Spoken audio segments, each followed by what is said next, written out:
हाँ तो बच्चों, सच्ची बातों को जान लेने का नाम ज्ञान है। सच्ची बातों को जान लेने का नाम ज्ञान है। और अपनी मेहनत से जो कुछ कर दिखाएं वही महान है। यानी जो अपनी मेहनत से कुछ कर दिखाए वही महान है।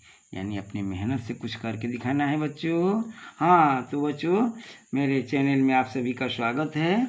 और आज मेरा टॉपिक है ये लाइट पर यानी प्रकाश पर, जो कल से ही स्टार्टिंग हो गया है। ये अध्याय 9 का यानी अपवर्तन के प्रभाव। सबसे पहले मैंने आपको बताया कि अपवर्तन क्या है।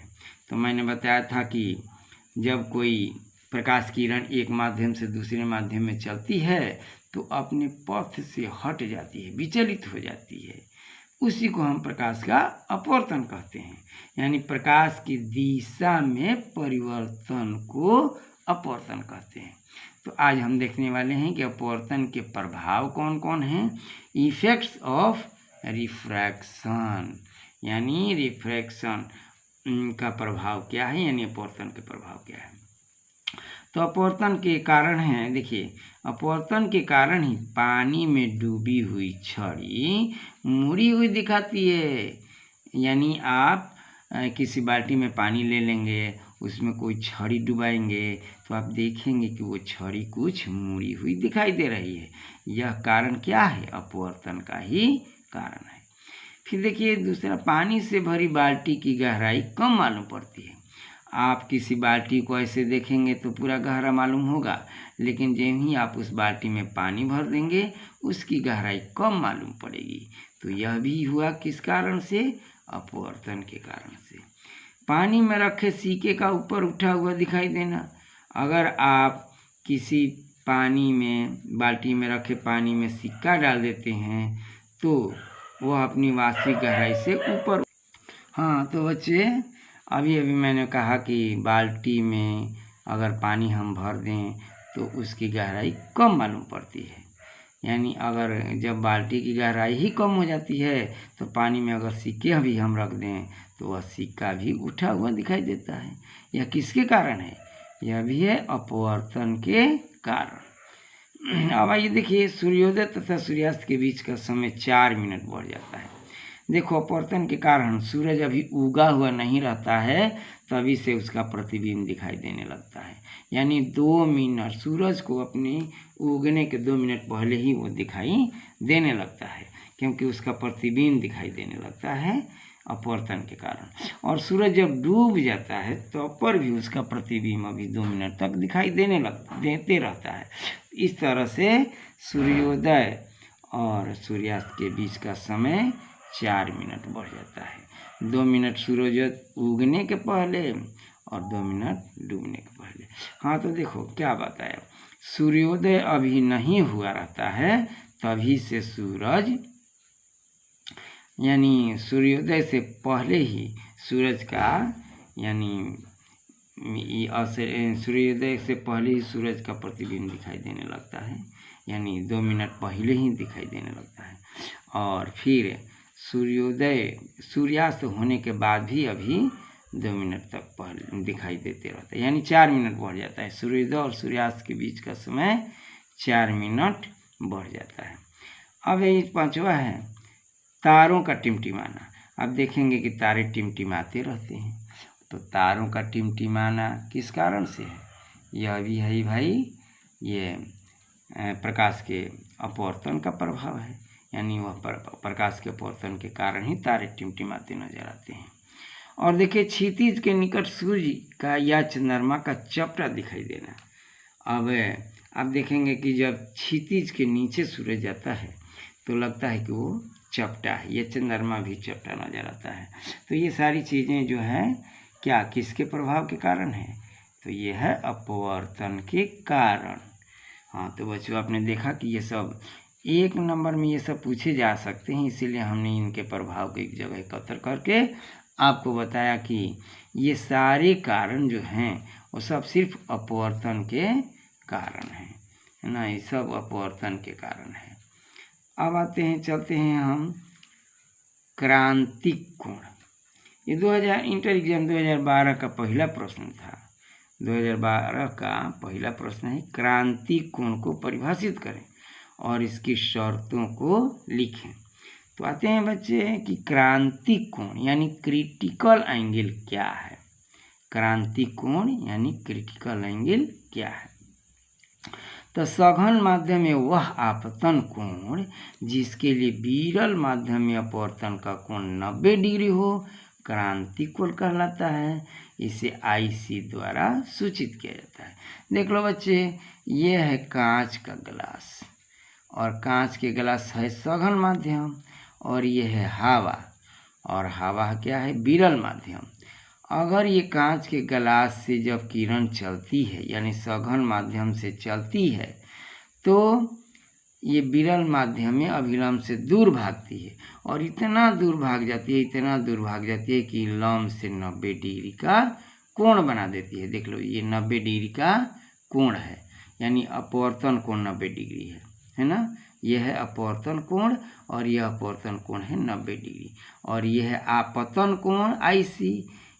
तो जिस आपतन कोण के लिए अपवर्तन कोण जब 90 डिग्री हो जाता है तो इस आपतन कोण को हम कहते हैं क्रांतिक कोण, यानी IC को हम कहेंगे क्रिटिकल एंगल, है ना, यानी आपतन कोण।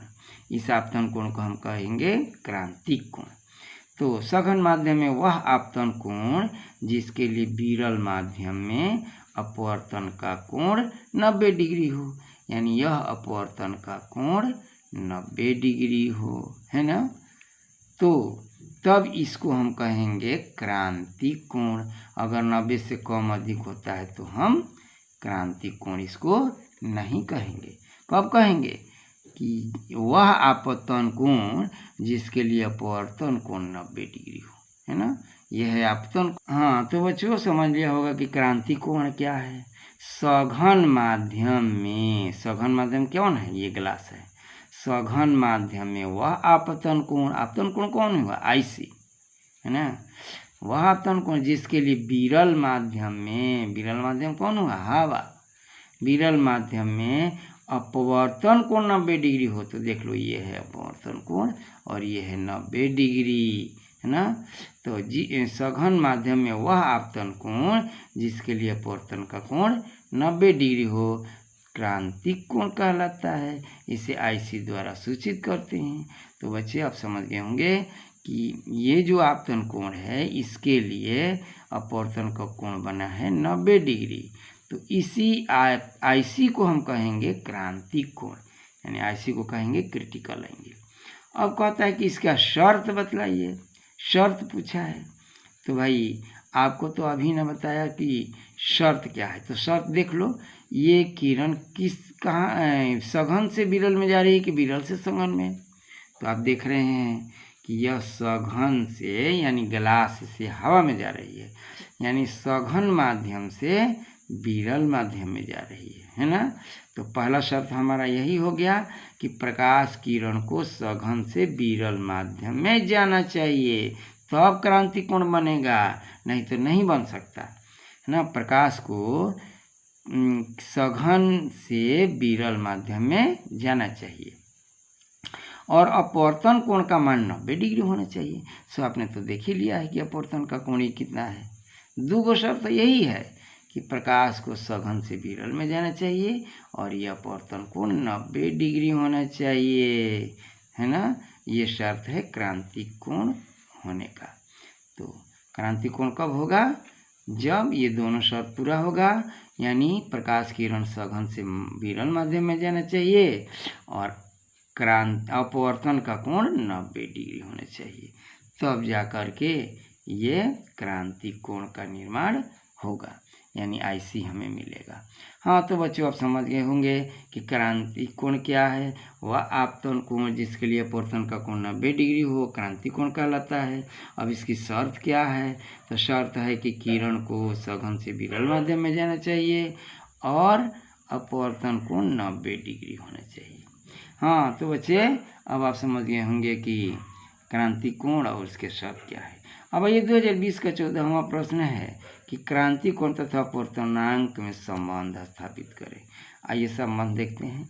तो देखिए ये है एयर की अपेक्षा ग्लास का अपवर्तनांक, यानी ग्लास की अपेक्षा एयर का अपवर्तनांक sin i by sin r। अपवर्तनांक का ये फॉर्मूला ही होता है sin i by sin r, है ना। ये एयर है, हवा है, और ये है ग्लास, है ना। तो G mu A equal to हुआ sin i by sin r। तो इसको अगर हम पलट दें, ए को इधर कर दें, जी को इधर कर दें, तो यह भी पलट जाएगा, sin r बटा sin i हो जाएगा। आर क्या है? अपवर्तन कोण है। देख लो यहाँ आर बराबर 90 डिग्री है, ये अपवर्तन कोण है, तो यहाँ पर साइन 90 डिग्री हमने लिखा। और साइन आई क्या है? तो आई क्या है? ये है क्रांतिक कोण, इसको हमने सी से लिखा है ना। क्रांतिक कोण हुआ, आई के जगह पर हमने सी लिखा। सी क्या है भाई? क्रांतिक कोण है। तो अब हमको क्या मिला, इसको हम लिखेंगे एयर की अपेक्षा ग्लास का अपवर्तनांक म्यू हम लिख देंगे इसको, और साइन 90 डिग्री का मान आप तो जानते हैं कि 1 होता है, और साइन सी यहाँ लिख दिया।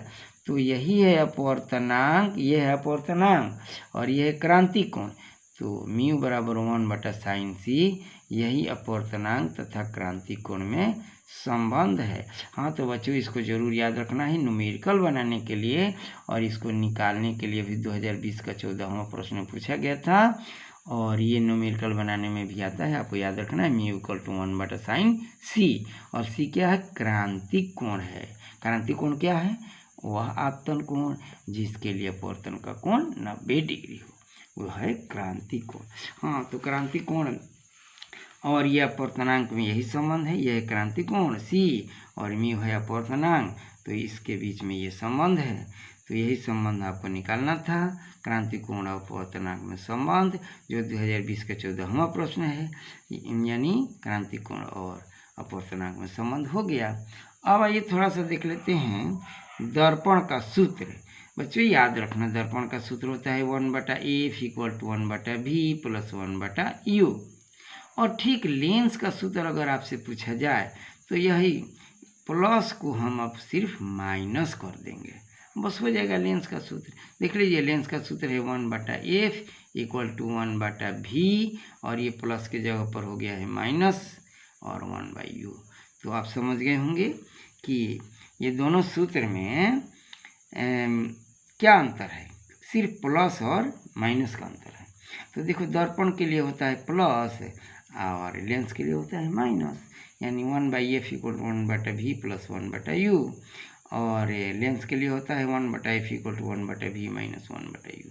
और ये है क्या भाई? एफ क्या है, यू क्या है? तो देखो यू है बीम की दूरी यानी वस्तु की दूरी, वी क्या है? प्रतिबिंब की दूरी, और एफ क्या है? फोकस दूरी। हाँ तो बच्चों एक बात तो भूल ही जाते हैं हम, और आपको तो नहीं लगता है नहीं भूले होंगे, और वही बात जो बार बार कहते हैं क्या, अरे लाइक कर देना, और क्या कहेंगे, हमारा तो यही काम है भाई। तो थोड़ा लाइक कर दीजिएगा, अगर आपको वीडियो अच्छा लगे तभी लाइक कीजिए, नहीं अच्छा लगे तो क्या करना है, हमको थोड़ी ज़बरदस्ती करना है भाई। आपको मेरा वीडियो अच्छा लगता है तो लाइक कर दीजिए, और नए हैं तो सब्सक्राइब कर दीजिए, और अपने दोस्तों को भी इसमें थोड़ा अपना कह दीजिए कि वो लोग भी पढ़ें, जिससे कि हमारा मेहनत परिश्रम सफल हो जाए, कामयाब हो जाए। हाँ तो आज आपने देखा कि अपवर्तन के प्रभाव क्या है, क्रांतिक कोण क्या है, उसके शर्त क्या है, और क्रांतिक कोण अपवर्तनांक में संबंध क्या है, दर्पण और लेंस का सूत्र क्या है, ये सारी चीज़ें आपने देखा।